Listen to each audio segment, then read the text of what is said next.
What is up, geeks and geekettes? It's a very exciting episode of the Countdown to the Geek Cast. My name is Ted, aka Steady. The man to my right, you know him as Retro Ray. What's going on, guys? Good to be back again. Absolutely. And listen, this is a show that we've been kind of hoping on and waiting to kind of have. Superman and Lois is a show that really took the fandom by storm. When it started, we weren't really sure how it was going to go. It was a Arrowverse show, but it was a spin-off on another world. And Tyler was portraying another Clark Kent, and it's been done so many times. How are they going to have another Clark Kent, another Superman, and give us something new and innovative and refreshing? And lo and behold, they absolutely killed it. The series finale was just earlier this week, and we actually have Jordan Kent himself. Y'all make some noise in the chat for the one and only Alex Garfin. What's going on, Alex? What's good, everyone? How's it going? Oh my gosh, man, fantastic! We spoke a little bit before we jumped on and we went live. Like, we're still feeling it. Like, the series wasn't that long ago, but we're still feeling the emotions. I haven't fully recovered. You must be on cloud nine. Like, what are you going through now that the series finale has finally aired? Everyone across the board, all the fans are praising it. It's just been epic. Like, what are you going through right now? You know, it's a surreal feeling because I came into this as a kid. I kind of left a lot more of a young man.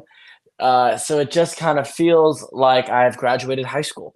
It feels like I've graduated college. I Yeah. had 4 years in between me being 16 all the way up until 21. Really, it was when I was 20, but I guess now I'm 21 when it's finishing airing. Sure. And man, what a ride. What a crazy ride and what a crazy way to grow up. So it's a surreal experience watching it end. Yeah. Let's start off with the finale, and then I'm gonna go back and we're gonna get all the way down to the beginning because we got so many questions for you. But the series finale, it was, you guys faced a lot of obstacles, right? There was the uncertainty there would ever be another season after season 3. This fourth season, the final season, was shortened unexpectedly, probably to you guys as much as it was the fans. But how much do you appreciate just what the writing team did, the producers did this final season, and the spectacular way they ended the show? Man, it's hard to put into words, really. When I first read the finale, I was on a plane coming back from Los Angeles. I had a little trip down there over to Vancouver, and I was crying. I was looking out over landing in Vancouver after I read Go to White, and it makes you think about your own mortality as you see Superman die, as you see these characters you got to know grow old and pass away. More specifically, it made me think about my own mortality and that I was growing up and I was growing older, as we were speaking about before. But just as you said, uh, after I was done being emotional, I went, damn, those writers are good. You just have to Yeah. throw it out to them, just how well they did with 85 years of canon behind them. They managed to create something new. And it was a huge team effort spearheaded by our intrepid leader, Todd Helbing, and Brent Fletcher as well. And they really made something special. I hope to work with them again, only in that they made it also a family behind the scenes. So I could not praise them enough. I don't think anyone can praise them enough. I mean, we're all sitting there shocked. It's the writing that really is the skeleton of the creature. Oh, And sure. if the writing doesn't come through, then you don't have anything. You have a limping mess.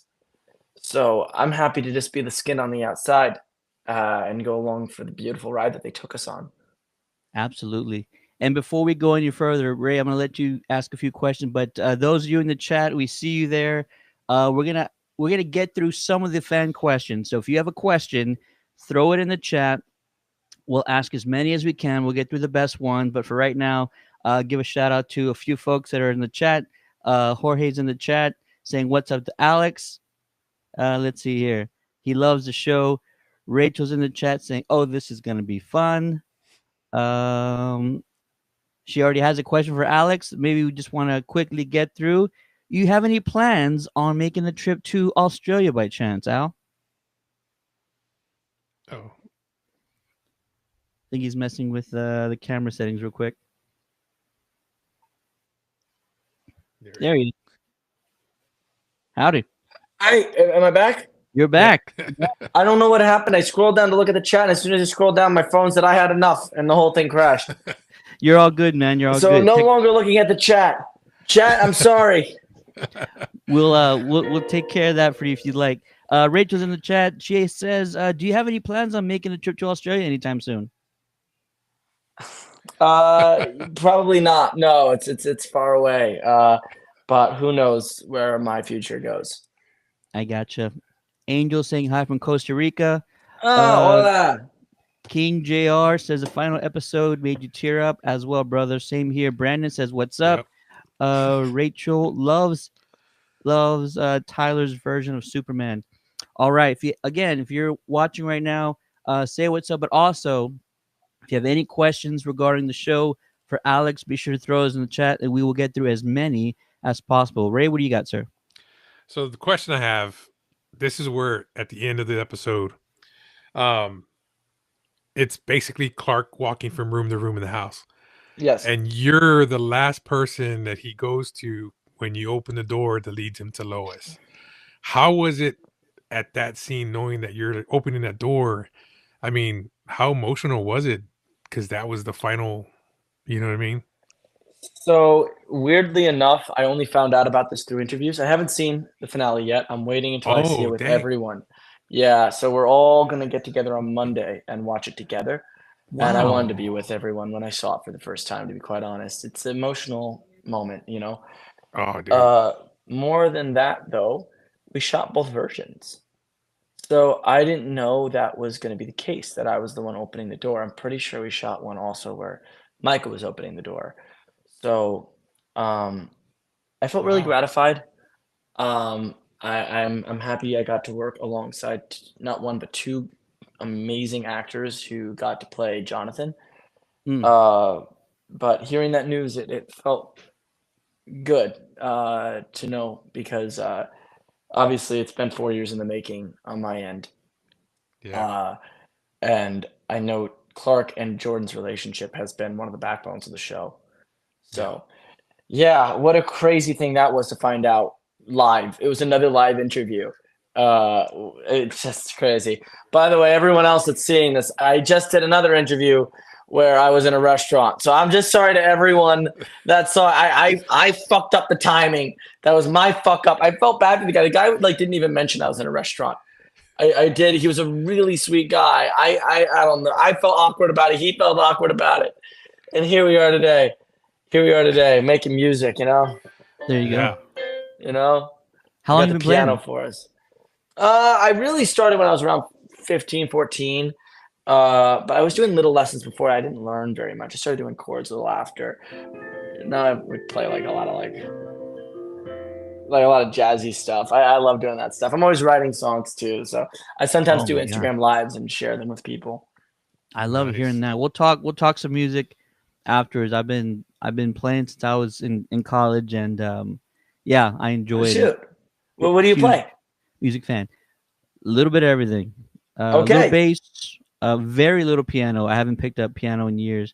Little guitar, more bass and guitar, and then I've also been a vocalist for quite a while. So that's amazing, man. It's good to hear. Musical soul. Getting back to the we'll talk. Getting back to the show, you mentioned you haven't seen the finale. You actually, I've heard there's something about you when you watch yourself. It's not the easiest thing for you. What is it about watching yourself back on the show? Is it uncomfortable? What specifically is it that maybe isn't the easiest for you to handle? You know what? For my first, I'm admitting to this. For my first year of the show, I was convinced I somehow tricked every single person into having me on the show, and I was thinking, "Wow, they really couldn't have found someone better." That was literally my whole monologue in my head was self-deprecating, thinking, "I really don't belong here. These are really talented people. I mean, these are some really fucking talented people. What the fuck am I doing here?" Uh, and I think somehow, some way, when I watch myself, all those feelings come back. I just watch it and Wow. I just think, wait, that's me? How come I'm there? What am I doing in there? This is a television show. I shouldn't be in there. I'm just a schmuck, you know? And so I I I know it's different for people watching it that aren't me. And I love watching episodes I'm not in as much actually. I watch Mm. all of those, like 111 I really enjoyed. But it's weird watching myself. I'm sure I'll get through it. There was a time I used to watch myself and like give myself notes, which was unhealthy too. Oh wow. Yeah, so I just stopped it altogether. I think I'd rather live in the blissful ignorance of not realizing that my life is what it is at this point. You did a great job, man. You pull. I mean, you to me were a combination of Christopher Reeves and Tom Willing, just the way you looked and played in that character, just with long hair. Thank you, That man. I'll take it with the thin Lizzy hair, right? when when you had a little long hair and everything, I was like, they casted a perfect, you know, Kent. And it's I'm just happy, kind of man. it was just for me being a Christopher Reeves fan and Superman fan from growing up, and Tom Willing. Smallville is without Smallville, guys, we wouldn't have the CW universe, Arrowverse. We wouldn't have Superman. Smallville started it all. So That's you very true. guys, yeah. So you portrayed it was a perfect combination. Oh, well, thank you, man. It is really nice to hear. I got to meet Tom Welling actually, which is funny because Smallville basically was the same show but 30 years prior. So it was all the things about New Hollywood were in my show, but all the things about Old Hollywood were in Tom's show. Yeah. But the sets were the same, the locations were the same.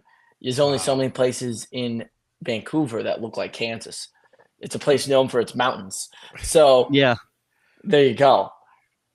that's wild. Wow. Take us Yeah, they back paved the way. to take us back to the beginning. You auditioned for this role. It's on this CW show. They're expanding this very popular Arrow universe. You're going to be on a potentially a Superman series.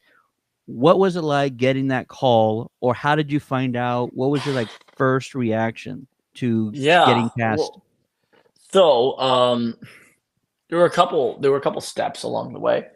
Sure. The original thing that happened is my brother went in for Jonathan, my brother in real life. And I remember hearing that he was going in. At that time, it was called Matthew, was a fake name, and the fake name for Okay. Jordan was Ethan. Remember hearing about it. A couple months go by, whatever. And then I got an audition for Matthew. I'm like, hey, I got the same one you got, whatever. And I look Yeah. at it, it's like a football guy. I'm thinking, I got no shot at this. Fuck this. And so I leave, I leave high school. I go to the Warner Brothers studio here in New York, which was really cool. I'm kind of mesmerized. They have a wall of all this stuff. I mean, my world was small before Superman and Lois. And I go in the room, I get halfway through it, and I just go, and I never have done this before. I'm sorry, this isn't me. I said, Wow. there's no way I'm wasting your time. I'm wasting my time. You verbally said that out loud. Yeah, if I remember correctly. Wow. Yeah, I don't even remember if I Wow. got through the full thing. I can't remember. My edited version in my mind, I don't think I did. I'm sure there's a casting tape somewhere. But I do remember saying that, being like, yeah, this isn't me. And then she goes, wait, hold on a second. She takes me to this back room. She hands me sides.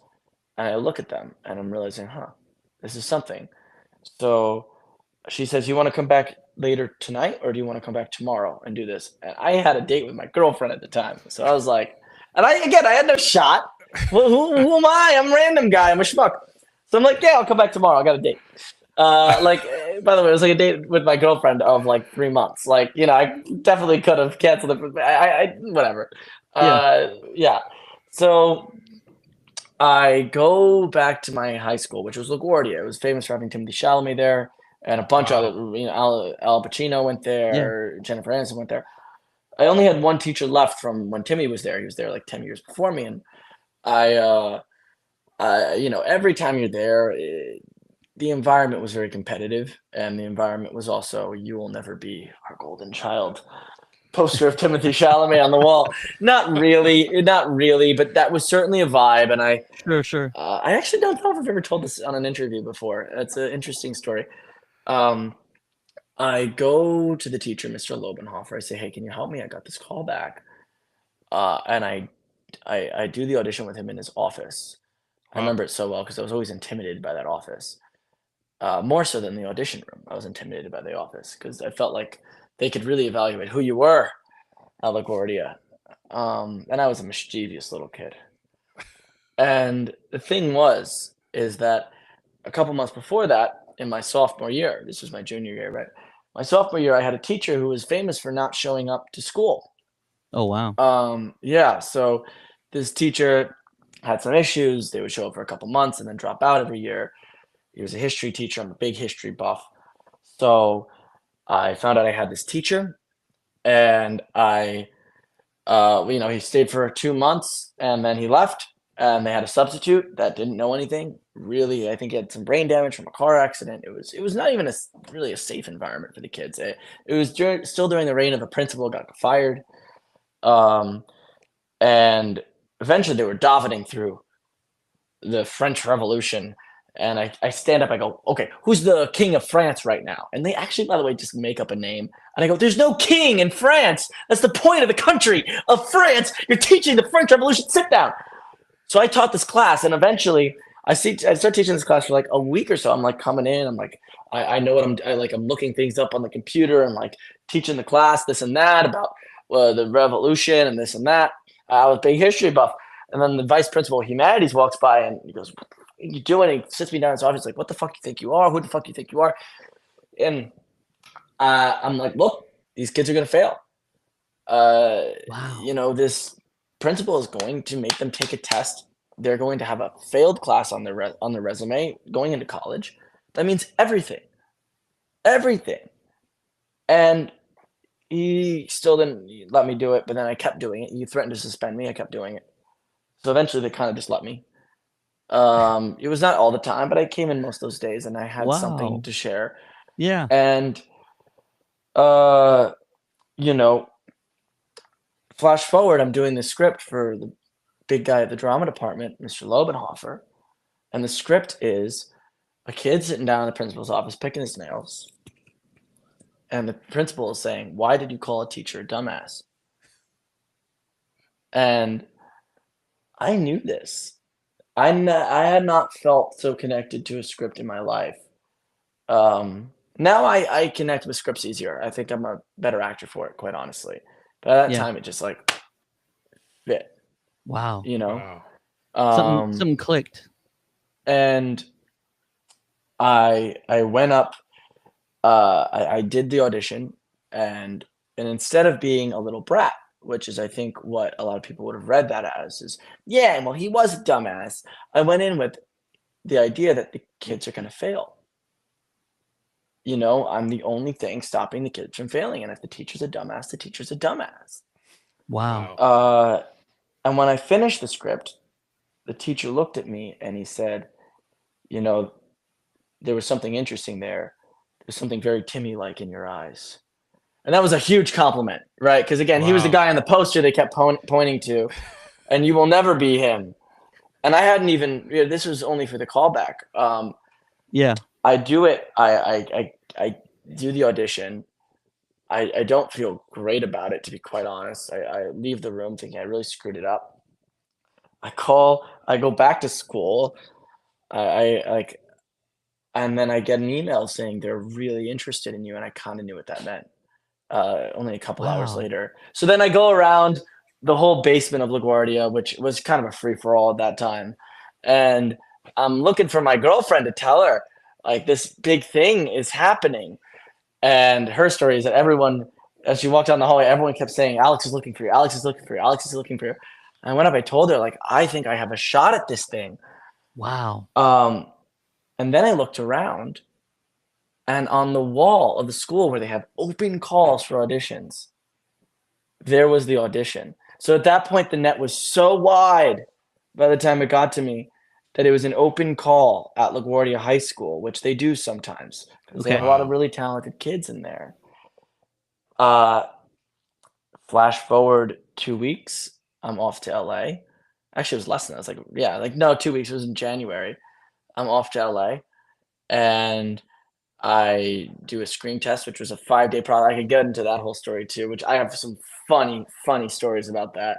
5 days process. I was up against a brilliant actor named Charlie Evans. And actually, I think after they offered him the role of Jonathan, and he had a similar reaction of like, I've never held a football in my life, which I can't. I think that's what happened. I'm not confirmed on that, but if I remember correctly. Man. So Yeah. Charlie, I really respect, honestly, more than anything. He's like, well, the project, I wouldn't contribute to the whole. What a great guy, really. And we're still friends to this day. It's amazing. And yeah, it was crazy. I found out on my way back from the final screen test. I got a call from my manager at the time. I was getting out of the cab on the way in, getting out of the cab, walking into the hotel. It was it was a Sheraton by Universal in LA. And I remember I just started running with the phone. And I think my mom and my brother were with me, just knew what that meant. And I was just running up and down this hill, just screaming. There will never be a moment in my life where maybe when I either get married or have children, where my life will change that drastically. Wow. That's crazy. Your socioeconomic status changes, your Mm-hmm. group of people change, your impact on the world changed. And I remember after that, man, when I was a kid and I was watching television, I always made little deals with myself when I watched the actors, saying, if I was ever in those people's shoes, I would do something with it. And since then, I had imposter syndrome to the extreme for the first year. And then midway through year 2, I was speaking to my friend Uzi, who was one of the fantastic people in the art department on the show. Mm-hmm. We were walking in the middle of the night, and I was telling him, like, I don't know why I'm here. I really don't know why I'm here. And he looked at me, he said, it doesn't matter why you're here. It matters what you're going to do with it. And since then, that's been my focus. So you know what? And again, maybe I'm just being too much gravitas in it, but that's also why I don't watch the show. Because it would have me questioning why I'm here instead of me looking at my life and thinking, what am I going to do with it? And I've started this little career at the UN and some stuff in the nonprofit space, and I've really just been trying to answer that question of what I'm going to do with it.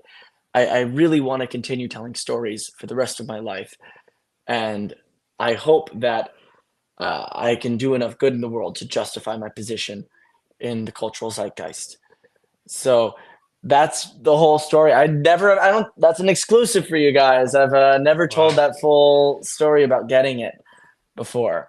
I love that. And just you surprising the person with you in the audition, taking it to a place probably they would never anticipate or ever expect. That should be enough for you right there to tell you that you absolutely deserved everything when you got cast for this show. I promise some fan questions. Let me get at least one in here. Let's do that. Let's do that. Kal-El Can Fly wants to know if John and Jordan would ever fight, who do you think would win? They're pretty evenly matched. I think powers-wise, they're evenly matched. I mean, one could say if it was earlier in their careers, Jordan, because he's been doing it longer, maybe has some more experience. But I would give it to Jonathan. I don't know if Jordan would ever want to fight his brother. If he did, it was out of like an outburst of anger. Sure. Whereas if Jonathan really wanted to fight Jordan, it would have had to be a little more maniacal, I feel like, because Jonathan is not as prone to outbursts. He's more prone to longer emotion. I can see that. So that's my answer. That's not a bad answer, right? Great answer. Falcon08 wants to know, how is it like being a child actor?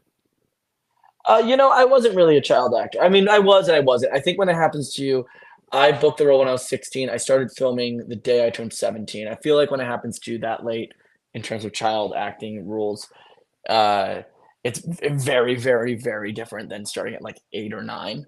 Of course, yeah.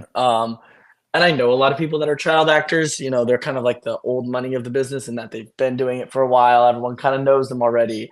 And coming up in a world where you're kind of in between is definitely interesting. Not very many people get their start when they're around 17. Most people do it either when they're around 23, 24, or when they're like 8 or 9 up till maybe 10 or 12. So it was an interesting time to start. I don't consider myself a child actor, really. I mean, I did do the Peanuts movie, but right, I feel really Linus, blessed right? to. Yeah, I did. And, that's going into a booth, and then it was almost like a crazy vacation, the Disney World. You're out there with all the Peanuts characters, and it's so cool. And what's going on? And then you go back to your normal life again. I feel blessed to have had a normal childhood, quite honestly. That's really awesome. Ray, what do you got, man? So with that, you not being a child actor, I mean, you had everything else to fall back on. You love music. You can play the piano. You can play guitar. You can speak Japanese. I mean, well, you did some research. I'm a hardcore geek when it comes to shows I love. And Superman, like so Smallville did a comic after the final season where it continues at season 11. And I have original artwork for the actual covers. And one of my questions that I was going to ask you about that is, if there's the window's open. Yeah, we saw the ending. We saw them have kids. We saw Clark die. But they did the same thing in Smallville, where they show Chloe telling a story at the end to young Oliver. And so they did a comic. If they do a comic with Superman and Lois later on to talk about you and your brother's tales, is that something? Because they've had, like, the actress who did Miss Marvel wrote for Marvel as well. Would you consider writing some stories if they were to go that route for a comic book version to continue your arc as your character? Look, I mean, my mind is on moving on. It is. I mean, I'm not one to really look back. I think I said this at one point in one of my more pretentious moments. I'm like, I'm born to look forward, but there's a beautiful sunset behind me. I took a lot. No, I'm just kidding. Yeah, I would love to continue telling stories with Jordan because I miss him at times. I really love this character. I really care about this character. But in terms of my broader life, I hope to move on as well. It was really cool playing a character so far away from me. As much as I related to him and understood him, sure, his way of dealing with it and coping was so drastically different. So I hope to be playing something a little more towards who I am. And hopefully people will enjoy that as well and show off some versatility. It's really kind of a blessing to start off with a stretch character like that, because you can only go inward, Yeah. It's pretty great that I wasn't just playing myself. But that being said, I've done that for a while. I'm ready to move on. Nice. I love it. Let's see. And I know you meant for writing too, but you know what I mean. I gotcha. Grand Trino's in the chat wants to know, do you think Jordan and Jonathan's children would also inherit powers? Interesting. The Kryptonian genes seem to be strong. Like, we've established, Jonathan and Jordan may not be as strong as Clark, although who knows, maybe that's because they're still gaining strength. But I mean, they did get all of his powers. True. Yep. I mean, like, Jordan is still lifting giant steel beams in episode 301. So let's be real here. Probably for a couple of generations at least, right? Those Kryptonian genes seem to be strong. It's like when you look at a family tree in a cartoon, they all have the same nose or something. Yeah. It's like, wow. Or like, what it is? It's Peter Griffin's genes. Yes, it's my great-great-grandfather. The legs go all the way up, Griffin. Whatever it was. So, you know what I mean? It's just like the same head. Those are the genes. Those are superhero genes.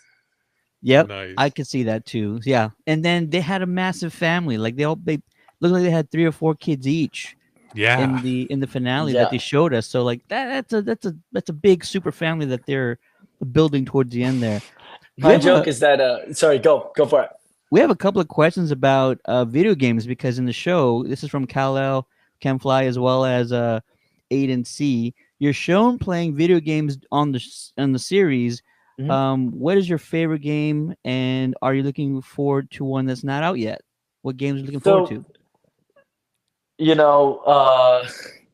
Here's another way I differ from my character. I don't play video games at all. Wow. Really? I don't at all. In my real life, I do not. It's something that actually kind of tears me apart from a lot of my friends. I've tried to get into them. I played Minecraft when I was a kid incessantly, so maybe that. But I mean, of course, all the jokes about GTA 6. We have, we have the sun exploding before GTA 6. All those memes. Yeah. We got a finale of Superman and Lois before GTA 6, people. Bro. Dang. Bro. The entire Arrowverse ended before GTA 6. The entire Arrowverse ended before in fact, did it start at GTA 5? Like, you know what I mean? Has an entire Arrowverse come out between 5 and 6 of GTA? I think so. Arrowverse started in what, 2012? I think, yeah, because I saw a thing that Nelson Mandela could have played all GTA games and still have been up to date because he died in like 2012.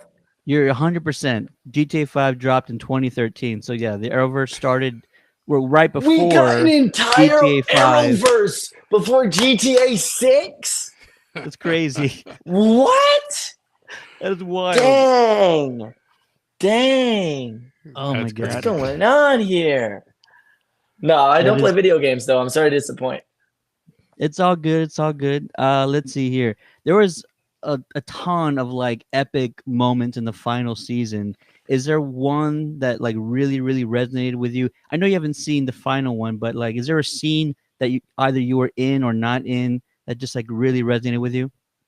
Yeah, in episode 409, written by Jay Jameson, there's a scene where Jordan is calming down Victoria May from a panic attack. Yes. Oh, yeah. Really a standout scene in terms of, I think, everything. I can't take credit for, obviously, it was beautiful writing, and I had an incredible scene partner. But man, what a moment of character growth. And also, it's kind of nice to showcase something that Jordan has within him that is unique to him, given what Jonathan's capable as well. There's still a reason to love Jordan. And it made me love Jordan, So, yeah, that was a really special scene. It shows how far he's come, and it shows why he is what he is. No, that's 1,000% right. Because I remember watching it, and you're right, dude. Right in the feels, it was like, wow, look at our boy, all grown up.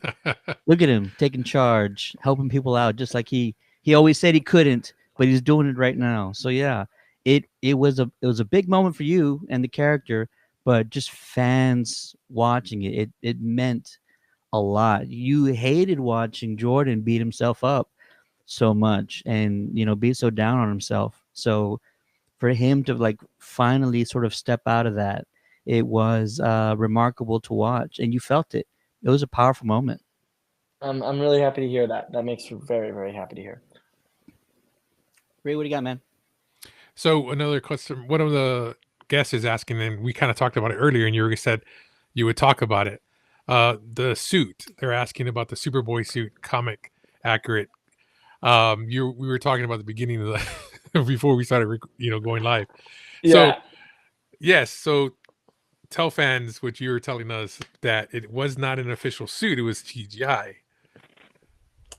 So, what they had me in were black skin tight thermals, right? So it pressed up against your skin on pants and shirt. And then they have you in a harness that's a swivel harness that attaches here and here. I don't know if you can see me, like here and here. And, it rides really high up on your legs. Okay, but you're working with people for a while, and you can imagine what happens when it rides up high on your legs, and you're in a black thing, and there's, it's like the last week of shooting, so whatever. But again, you're working with people for 4 years. The costume department does an incredible job making sure the modesty is kept. But in that situation, it's almost like, okay, fuck it. I mean, I'm just going to go up there. This is my job. You get to be Superboy, so come on. Here's the thing. I come out of the tent onto the set, and for the first time since the show began, all the executives from LA are there. Oh, no. Dying to meet me. Alex, you did such a great job. It's so nice. I'm X, Y, and Z from Warner. I'm X, Y, and Z from CW. I'm done. And I'm like, hi, you guys. It was very embarrassing. It was like Mr. Bean when he got locked out of the hotel room. It felt like it was ridiculous. So you know what? I'm happy that they CGI'd a great suit on me, and I won't have to relive that moment. I'll rewrite the memory in my brain. It was what it was. This is the memory we're only gonna remember is this shot. CW must have caught wind that we were having this interview because they dropped this like an hour and a half ago. So what an incredible shot that they released on social media today. And there you are, my man. Looking fantastic. Really happy. Look how fucking great. And look at Michael's killing it, and obviously Tyler. And I know that's not actually Wole or Taylor in those suits, but man, what a great family of people to have around me. No, they can't. I mean, even though they were digitally put on, look great. I mean, yeah. I got to post some BTS from that day too, because I have some. Please do. And then were you around when they were trying out this suit? Fans did not get to see this, but this is the full steel suit that didn't make it into the show. Budget. Hello? Back? Yep, you're there. So this is the full steel suit that didn't make it onto the show, but they did release this photo. So unfortunately, fans didn't get this, but they put it out there on social media today, and it looks fantastic. I really wish they would have used this sometime on the show. Hello, am I back? Yeah, you're back. Can you hear us? Oh. Let me. Yeah, no, it looked awesome. I liked it. It is too bad, we didn't get to see it. Yeah, can you hear us okay? Okay, am I back now? Yeah, you're back. You're back. I don't know what happened that time. That was just whatever. Yeah, that picture, I actually think if you look closely, that red cape is someone CG'd that on for the concept photo. But yeah, they were talking about putting Wole in that suit every single season. So it was eventually supposed to happen here. Did we get it in the finale? Did they CG it? Is that what they did? Or no, not at all. It's hard to tell because the photo that we just saw, it was probably close to it, but it's too difficult to kind of make out all the details the angle that we saw it at. So I don't think it was the full thing. Yeah, I gotcha. Well, it's yeah. Look, and I'll do like another postmortem when it comes out on Max, and I'm planning on like kind of revealing what the alternate plans were for the show, because we were expecting it to go for a while, and there are a lot of really exciting things that we weren't able to do. So I'm excited to share those, possibly when it's a little farther out from it happening. And I'll ask my boss if I can as well. Please do. We would love to hear that. What do you remember about this day? Which day? I can't see what you're seeing. Let me blow it up. Does that help? Oh, yes. So that day, and I can't remember what was. Yeah, that day I think I was just trying on that black leotard. That's actually the black leotard I was in, although I think I had pants on in that photo, right? I can't see the bottom. Yeah. So they get the full view.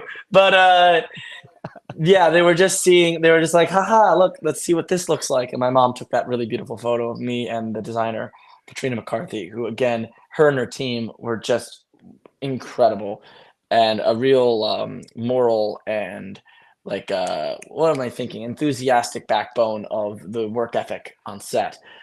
Stunt team as well really shined the whole time. I love this smile on your face. It feels like you're just on, cloud nine right here. Must have been incredible. Was talk to Yeah. us about some of the stunts, because you did get to do a bunch of wire stunts. You just talked to us about the finale, but there were other times you got to do some other things. Was there a day on the set, you doing a stunt that either went really well or something kind of went haywire and they had to adjust? Everybody's got great stunt stories. Do you have one for us? Yeah, so okay, first of all, I was really close with the head of stunts. So much so that when I found out that I was going to be Superboy in mid-season 1, I never thought they were going to do it with the character, by the way. They told me they weren't. They told me that Wow. this is, he just has his powers, he's going to be figuring it out. And then someone who was the head of department who was on one of the calls like, by the way, they're doing this with your character. And I was scared out of my mind because I was a scrawny little theater kid. What was I doing there? And again, that was still in season 1. I was like, didn't they mean to hire someone else? So I went up to the head of stunts at the time, and I went, Rob. His name is Rob Hader. Really incredible, incredible guy. I learned so much, not just about stunts, but also just how to be a man from him. And I'm like, look, it seems like there is going to be this whole thing with the character. I have to get bigger. I don't know how to use this gym equipment. So he took me to the little private gym they built for Tyler, and he showed me how to use all the gym equipment. And then he called up his friend Kirk Jakes and had Kirk Jakes, who was one of the best fight trainers in the entire world, and definitely one of the top in Canada, to train me with fighting. I found out much later he was doing all that with the gym equipment. He had a hernia. But he didn't Oh, even tell wow. me. He just wanted to show me how that's the kind of guy he was. He one time said to me when I asked him, "How did you get your team to love and respect you both at the same time so much?" He was just that kind of guy, right? And he said, "You know what I do is I'm trying to remember the quote exactly. He said, I take the responsibility and I delegate the credit. Hey. When someone on my team screws up, they were my responsibility and I'll handle it. And when something goes well, I give the credit to the team. I carry that with me Bro. to this day and probably will for the rest of my life. That all being said, season 2, episode 8 came along.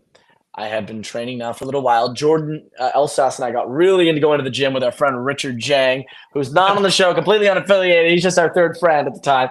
And he's still one of my best friends to this day. Shout out, Rich. And we started to go to that little gym they built for Tyler at like 2 in the morning at the studio, which is also just hilarious because you're in the studio at like 2 a.m. Oh my God. I know. It's so cool. And so we start working out a lot. I'm fight training all the time with Kirk, and 208 comes along, and that's the scene where Candace and John are in trouble with this guy, and Jordan comes in the hoodie for the first time. And I remember where I was when I read that scene. Actually, it was Christmas Eve, whatever. And I came back, and they were planning all these shots to shoot around the fact that they thought I didn't know how to fight because no one knew how much work I was putting in behind the scenes. And Wow. again, Rob Hader's the kind of guy. He never tells, he only shows. Right? All right. So I went up to my favorite director, Greg Smith, who's our producing director, and I said, look, man, you can play this in a wider shot and you can get me. I've been learning how to fight. And then I will never forget this. I'll never forget this because it was such like a boss moment. I heard boss music because Greg, he looks to Rob. Again, when Rob speaks, the world is silent. Ooh. Greg looks at Rob and goes, that was a good, I like that. Was off the cuff, by the way. I'm going to use that more often. Looks to Rob and goes, is he ready? And Rob looks back and goes, he is. Ooh. And then now the pressure's on, right? I'm like, oh, fuck, am I ready? Can they still hire that other guy? Charlie was great, man. Charlie, you think you could have hired Charlie, man? And so, oh my God. So we do 3 takes of the fight. That, by the way, that shoot went all the way to like 7 in the morning when the sun came up. We do 3 takes of the fight. We could use all 3.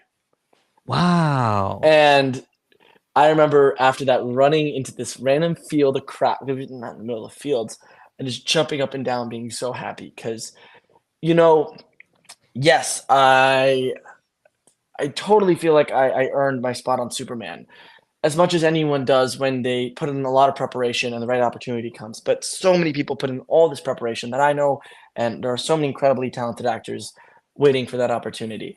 And I happen to come across this beautiful one, right? Where I happen to look like the people and all the circumstances were right. But you get there and you feel like, yeah, how did I earn this? That, when I did that fight scene well, I knew I earned that. And that was extremely gratifying. That was a big part Sure. of my journey into feeling like I owned the character even more. And honestly, it was along the same journey that the character was going on. Yeah. Jordan Kent and I mirrored each other so much in so many ways from opposite sides of the spectrum. So that was really, really, really wonderful. And I know I put in the work, and the work paid off. And eventually, I kept going to the fighting class every Sunday at 8 a.m. I'd wake up and drive an hour to New Westminster and do a very grueling workout where you're doing like a couple hundred push-ups. By the Yeah. way, an actor's life, a lot of your socializing is at night. So I'd be out. It's Saturday night. It's my one night off, and I'd be out and having fun. And then I'd wake up and 3 hours of sleep. Let's do this, baby. Yeah. And get in the car and get out there. And it taught me discipline. And I was the first actor to ever get their gold sash from the school that does the fighting for all the stunt people in Vancouver. Really? Yeah. Oh my Wow. gosh. And Congrats, man. Thank you, man. That was end of season 3. I continue to go for season 4. I haven't trained since season 4 ended, and I want to get back into it. But there were certain milestones along the way that I did look back and I did go, wow, you know what? I was the right guy for this. I did work that I knew no one else would do it. And I always say this. I think if there's one thing on my headstone, it's that he worked hard. I don't know if I can own anything else, but I really do think I work hard. And when I'm given something, I will do everything I can with it. It's only fair to the people that trusted me with the opportunity. My gosh. So, There's so much I'm to not- take away and learn from that experience for anybody who wants to be in acting or just life in general, especially that quote about taking accountability, distributing the credit. That is a bona fide leader right there, someone who actually recites that. So it must have been incredible. We do have Rob a Hader. question in the chat from James Lee, who's been one of our longest running fans on the show. He said, what do you hope fans take away from the character's journey throughout the series? And are there any characters from either the DC or Marvel universe that you would be interested in portraying in the future? Yeah. So first of all, I hope that from Jordan, they take away that you can do anything, that you can overcome the world within and really be a positive force in the world without. I think from Jonathan, they can learn the power of resilience and that bad times don't always last. I think from Lois, they can learn the power of determination and never give up or compromise your morals for anybody. Yes. And from Superman, they can learn hope. Because I always found it a little weird that Superman represented hope when he has every reason to have hope. Yeah. In the way that, he's never going to die. He never is going to grow old. He has all the powers in the world. Ooh, yeah, of course, that guy's hopeful. I have Sure. a friend, one of my best friends, Rainbow Waddell. She's awesome. One of the most beautiful forces of light in this universe. Yeah. And she was talking about another friend who I'll remain anonymous for the sake of this story. Not that I love the guy, but she goes, wow, this guy, let's call him Adam. She goes, I just finished on the phone. I was like complaining to her about crap in my life, and she was complaining about crap in her life. And she goes, I really love Adam's attitude towards life. Meanwhile, Adam is this really successful actor. He's also a Nepo baby. He's been doing it forever. He has every opportunity in the world, the most handsome guy you'll ever meet. And I just love Adam's attitude towards life. He just has such a positive attitude. I go, if I was Adam, I'd have a positive attitude. Look at the guy. Look at that guy. I love life. Everything's great. Everything's great for Adam. And, not to trivialize Adam's struggle in life. I'm sure he has his own, but oh my God. Yeah. And I always thought that about Superman. Look at Tyler. He's the most handsome man you'll ever meet in your life. He has a beautiful, in the show, right? He has a beautiful and intelligent and 10 to 15,000 out of 10. They both are, with his wife, Lois Lane. He has some problems with one of them, the kids, but the other one's doing fine. The other one's a pretty solid kid. Of course he's hopeful. Of course everything's hunky-dory. But no, you know what? He remained hopeful when he was dying. He remained hopeful when he grew old. He remained hopeful as a human. And that's a powerful message, man. That's something that these writers nailed. They nailed it. Absolutely. No, absolutely. And then I'll say it at the end of this stream as well, but just the messaging of Clark talking about the meaning of life. Something I didn't think I'd ever need to hear, but hearing Clark Kent talk about the meaning of life and how beautiful it was, talking about friendship and family and love and all of that, just like right in the feels, epic way to end it. We have a question from Rachel in the chat. When, I guess, will you start up a Twitch stream like Indy? Does Indy have a Twitch stream?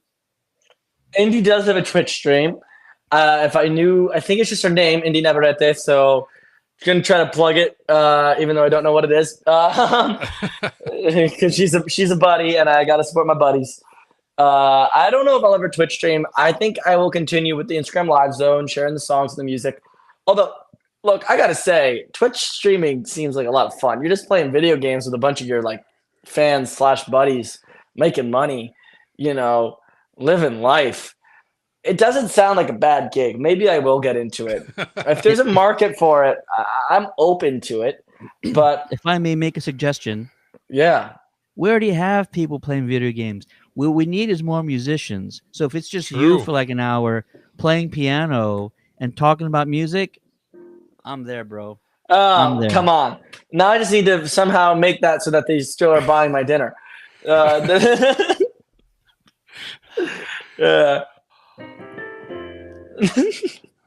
They just punctuate. It's like a late night show, John Baptiste in the back. Stephen Colbert makes a joke. He's just like, yeah. Man, priceless.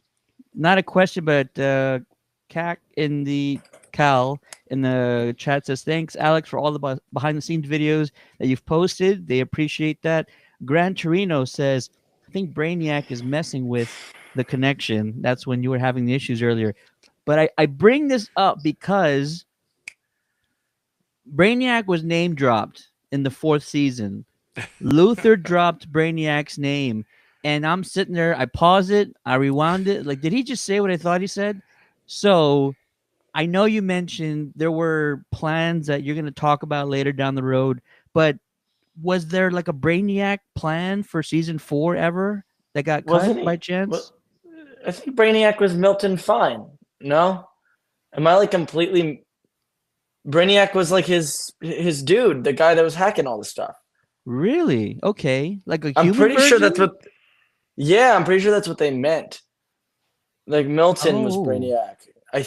Now I'm questioning myself. It's been a while since I read the scripts, but because Yvonne played what's her name? Come on, Luther's love interest. Right. And then there was Milton Fine, and I thought that was Brainiac. You know what? Whenever I hear Brainiac, I don't even. It was probably right. You're thinking. Yeah, I'm thinking alien guy. I'm not thinking adjective, descriptive. I think Egghead from 1966 Batman. Yes, Batman. Is that no King Tut? King Tut was a good one because the vase would drop on his head. Now he's evil. Look at you dropping the 66 Batman reference. I love that's the only superhero media I've consumed before watching Superman and Lois. Before being on Superman and Lois. was 1966. Me, my brother, and my father all used to sit in his bed, and he used to play 1966 Batman on his computer on his lap. We'd all watch it. That was like our, only access to the whatever. Yeah, that was pretty good. Or the Bookworm. I remember the Bookworm. The Bookworm was a weird one. I remember watching it going, what? Even I know this is stupid. And I was like 8. Like, it comes out of the big book. I love that stuff, by the way. I'm all for the camp. Our show took itself so seriously. I love the camp. I'm a Star Trek nerd. I'm a complete Trekkie. Yeah. I watched all those stuff. I devoured. I think I watched all those series a couple times. I haven't watched any of the new ones, but man, was I a Trekkie. So I'm here for the camp. I'm ready to camp. Strange New Worlds is epic. You got to check it out. I haven't seen. I saw like one episode of Discovery, and I didn't love it. Although again, I should have given it a better shot. I heard the Orville is good too because it's Seth MacFarlane making fun of it. Oh, that's good. There stuff. you go. Yeah, we need to get you on a Starship, whether it's a Trek series, an animated show. You have some voiceover experience now. We need to get you on a Trek show. It's crazy people who make some calls. Yeah, he's doing Orville again, so we got to get him on Orville. We got it. Hey, pull the strings. Pull the strings, universe. There was was it Battlestar Galactica, right? Oh. And I never actually watched that one, but Kirk Jakes, the fight guy that I was telling you about before, the one that the fight trainer from the Amazing Fight Trainer, he used to tell stories that the whole cast and some of the crew, they would do their training sessions by running around the ship. Because they built this giant set, so they would get to the bridge, and they'd all have to run and then do a bunch of push-ups in the bridge. How fun is that, man? Dang. I want to do that.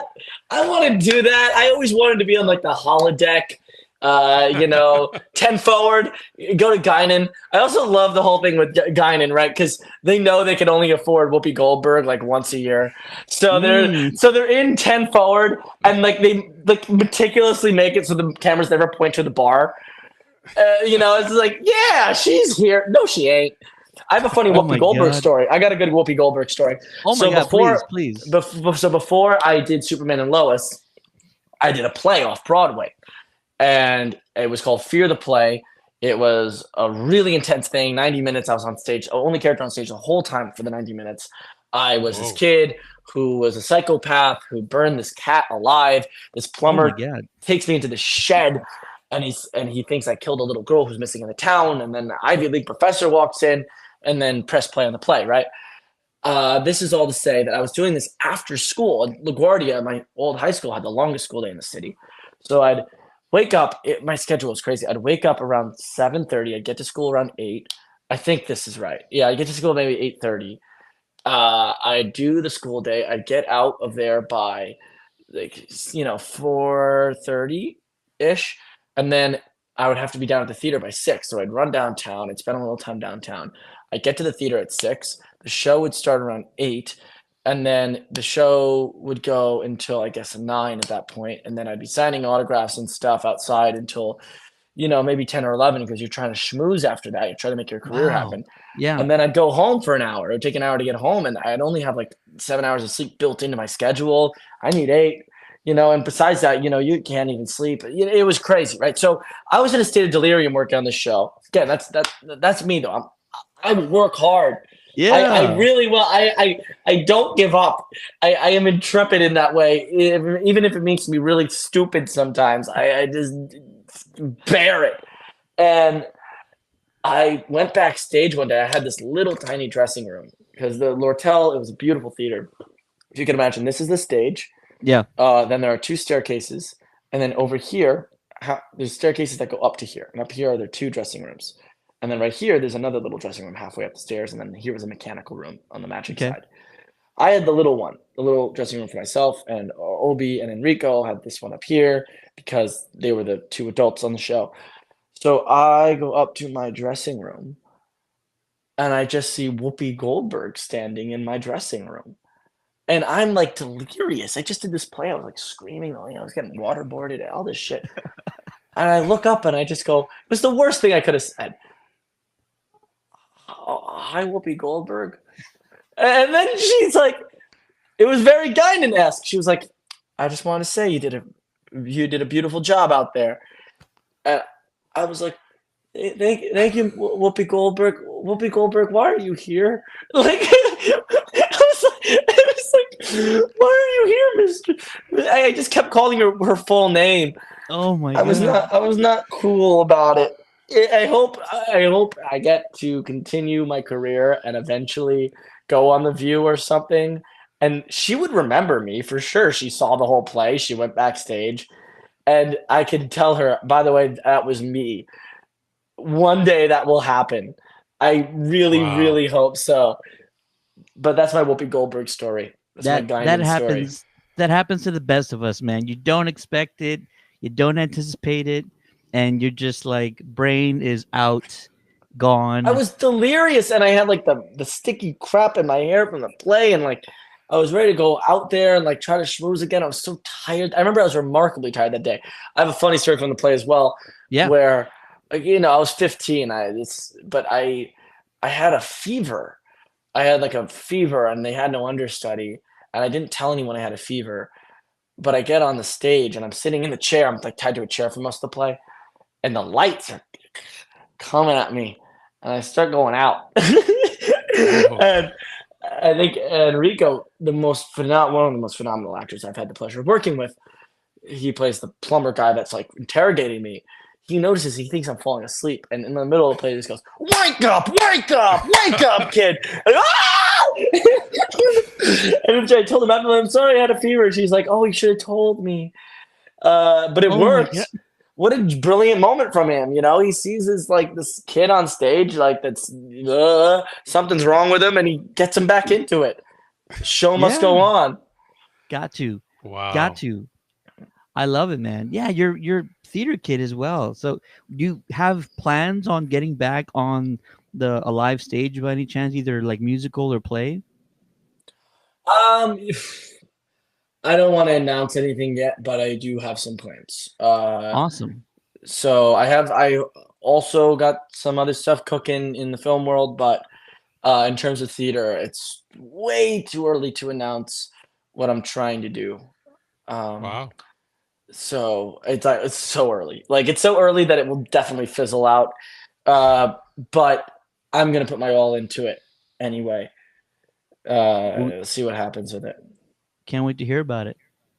Ray, Thank you, what man. else? What else you got, Ray? Before we kind of wrap up with the chat questions. Oh, nothing much. I just want to, one, tell you thank you again for taking the time to come and talk to us about Superman and Lois. And looking forward to see what you have in the works, like you're talking about, to see what other film projects you're going to be doing. Because as what you said, you don't like watching yourself. You're a phenomenal actor who can portray the character that you do. And same thing, I'm not an actor, but Ted's kind of gotten me to come behind the camera. I'm normally behind the scenes, but he's kind of pushing me to kind of get in front of the camera. So I can feel y'all pain. I don't know how you guys do what you do. So this takes me some time to psych myself out to get here, but I give you props because you knocked it out of the park. Hey man, if I could do it, you can do it. Easy. You totally can, man. Just go for it. We'll get through a few more comments in the chat here. That guy Tommy, who's actually one of our team members, who's out of town right now. He's a massive Superman and Lois fan, so he just wanted to say that it's one of the best Superman stories ever. We absolutely agree. So Tommy, hope you're having fun, man, and can't wait to see you again. Let's see here. Sweet. Jonathan and Jordan Kent, this is from Dakota Brown, says Jonathan and Jordan Kent are amazing siblings. They're more than brothers. They're the best friends. They remind me of Peter Parker and Miles Morales, Spider-Man. Yeah, absolutely. That connection is there, and the fans absolutely feel it. Yeah. I'm happy for that. When Michael Bishop first got on the cast, it was really, really, really important to me that he felt like he was always there. So on the first day, I introduced him to every department, and every single one. I'm the only actor who ever met the accountants, and I guess Michael is too. And because I feel like we're all on the same team, and if we feel like we're anything but, that's stupid. But more than that, he was given no notice. He came on 3 days notice out to Vancouver with the idea that with 2 other people, with the idea that he could go home after the audition. And then he was asked to stay in Vancouver for another 6 months. What a crazy journey to be on. And Wow. so when he got here, he had no apartment. He was living at the hotel they had, but only for so long. So I actually let him stay with me in my wow. room for 2 weeks. No, actually long. It was almost like a month or two before he found his place, because I wanted to make sure he had a good place to stay. Yeah. And when he found his place, he got out. He left. And it was really important to me that he felt like there was never anything like, oh, I was here longer or whatever that was. Although I'm sure I kept talking about stories from back in the day, because It's what hard else are you not going to talk to. about? Yeah, I wasn't going to ignore the fact that it was like that, but certainly to me, it was a really big goal of mine. Not only for his sake and trying to be a nice guy to this new guy I met, but also for the sake of the show. It was important that the 2 of us felt like brothers, Yeah. and to his credit, he built that chemistry so quickly with me, and we luckily got to play it for 2 full years. At that time, though, when he first was cast, I thought it was going to be 8 seasons. So it's weird to think that in the end of the day, Jordan Elsass did more of Jonathan than Michael Bishop did, considering Wow. that in It was most a other short season. universes where the entirety of the mechanisms above us didn't collapse, we hopefully had like 8 seasons in us, and it would have been 6 seasons of Michael Bishop, and I totally believe he could have carried that.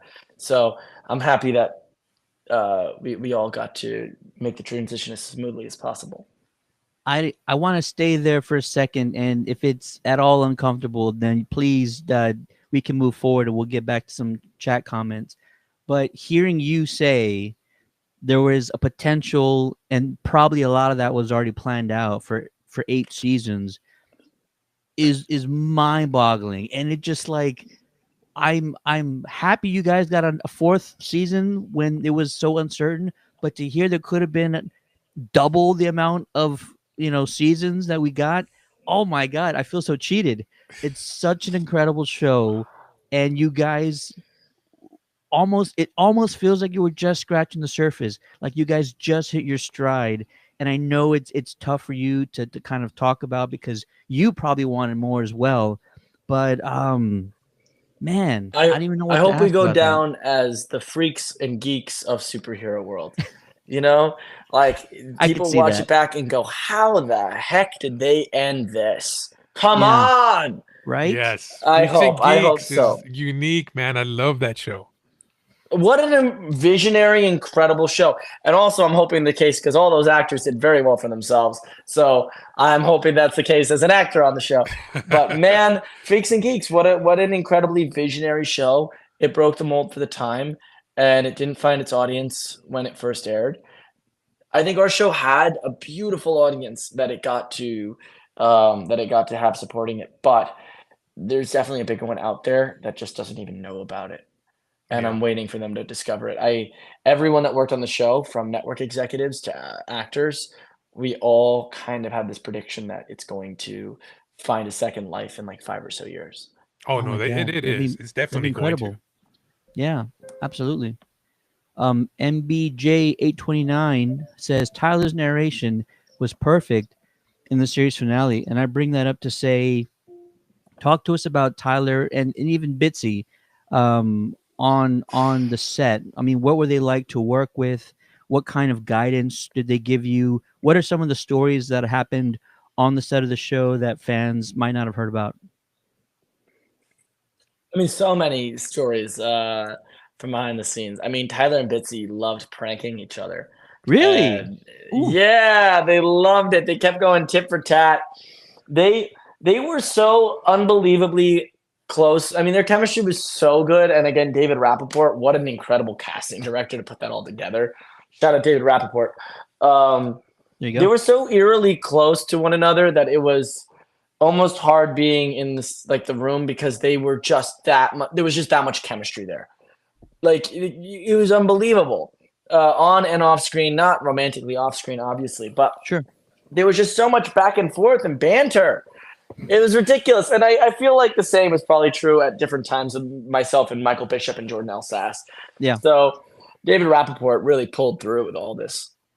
Wow. Yeah, he's great. Michael Cudlitz, who I remember from The Walking Dead, when he got announced as Luther, I was like, I don't see it yet, but I'm gonna wait to see how he pulls it off. And he just killed that role. He's so menacing. He's so intimidating, and you don't see any of his prior work in this series. You just see Luther in this very dark, intense version of him. What about Cudlitz? Did you enjoy about his work on the set? My God. I couldn't even begin to tell you. Him and Dylan Walsh, honestly, gave me some of the best acting advice over the 4 years. Tyler gave me some great acting advice too, but Tyler was more about life advice, I would say, than it was like really about like the craft, where that really came through with Michael Cudlitz and Dylan Walsh. Michael Cudlitz, for all the actors out there, gave me, I think, one of the single best pieces of acting advice that I could have heard, which it feels obvious knowing now. He said, if you're coming across a line and you're thinking, my character wouldn't say this. A lot of times on a TV show, like the actor's instinct, especially if they're so collaborative, like our writers, would be like to call the writers and go like, well, my character wouldn't say this in any way, we can change it. Michael Cudlitz goes, you have to find the reason they will say it. Ooh. And build everything else around that. I mean, when he said that to me, it was like, whoa. Well, you're just going to drop that gem and then leave when your stupid wig, when you have the stupid wig on? That's what you're going to do? You're kidding me? That's the gem? There were a couple, honestly, with Tyler too, actually. Tyler had a couple. Tyler would drop like incredible acting, because Tyler wouldn't talk about acting very often. And when he did, it was like, whoa. You can't, like, why didn't you say this to me a season or two ago? Are you kidding me? I forgot what it was. There was one point he just dropped like the most insane acting, and Dylan Walsh as well. I mean, Dylan Walsh will tell incredible stories about all the people he's worked with. And Michael Cudlitz also really helped in my journey when I was shadow directing, and I was really trying to learn everything there was about directing. Yeah. So that was really cool. Michael Cudlitz really, really did pull through for me a couple of times. So he was a really sweet guy off screen. I think it took him some time to, like, because the character was so intense, warm to everybody. But I'm a persistent little fuck. Sorry, I shouldn't say that word. But you're good. You're good. There was every time a new actor came on the show, I would take them to Ethiopian food. That was my thing. By the way, the restaurant I was just in was an Ethiopian restaurant. I didn't even get to eat. I felt so bad for that guy. It was such an awkward interview. It was this is the exact opposite, by the way. It wasn't his fault. It was completely my fault, the other interviewer. I would take people to Ethiopia because you eat it with your hands and you're literally breaking bread. Whenever there was like a writer that came up for the first time in Vancouver, a new actor on the show, I wanted them to feel welcome. I wanted to be the guy to do it because a lot of times the cast wouldn't hang out off a set. So Michael Cudlitz comes on. I'm like, hey, I take all these people to Ethiopian food, and you should really come along. I was like 19, and he's like, all right, I'll go. And I'm like, yeah, okay, we'll go. And we go to the Ethiopian food, and it's just the two of us. And like I'm yapping on, and just like one word. He's still in the character. He's not being rude. He's just, I think he just donned this incredible character. And then what came out of him was the most brilliant performance. Really, I think one of my favorite performances on the show. I am actually getting lunch with him coming up again, and I'm really looking forward to it because now we're just friends. And I really respect the hell out of the guy. And I really want to see Dylan Walsh again soon too. He's actually working with one of my best friends, Breck Bassinger, on a movie. And I almost want to go and visit the set. I mean, the two of them, like, I just love them both. You got to try it out. We have a comment from Queen Coldheart. Says the last episode made me cry. I had to forgive my grandmother for all the wrong she did. Wow. That was part of Clark's final message out there. Forgiveness is part of life, just True. as much as love and friendship and family. That was deep. That was heavy. That's what I mean when I said when we started this conversation that we're still kind of feeling it, going through the emotions of watching that finale, just because it was so intense, just especially emotionally. Just incredible writing from the writing team and the way that Tyler did it, the way that they choreographed the shooting of that entire scene when he passed. It was just gorgeous. It was remarkable. Um, Congrats to you. Congrats to the entire Thank you. cast.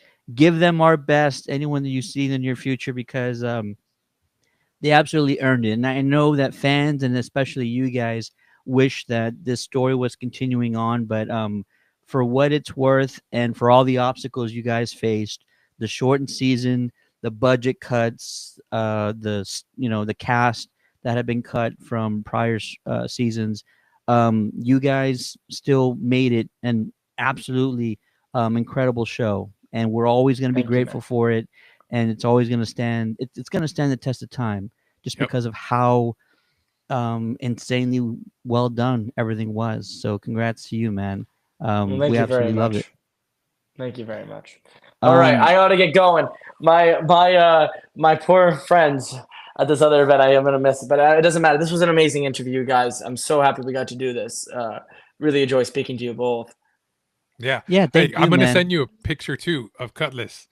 He's taking a picture next to two minions dressed as his character from Walking Dead. I'm gonna send it to your rep so you can show him next time you see him and see what you think. Please do. I love it. I love it. And no further questions, but do you have anything else you want to say to anyone watching? Any fans from the show? Oh man, I hope you all continue to support me through to the next project and support everyone that worked on this show. It was a great group of people, and I was so lucky to be able to be a part of it. Thank you again for doing Yeah. this. We absolutely loved it.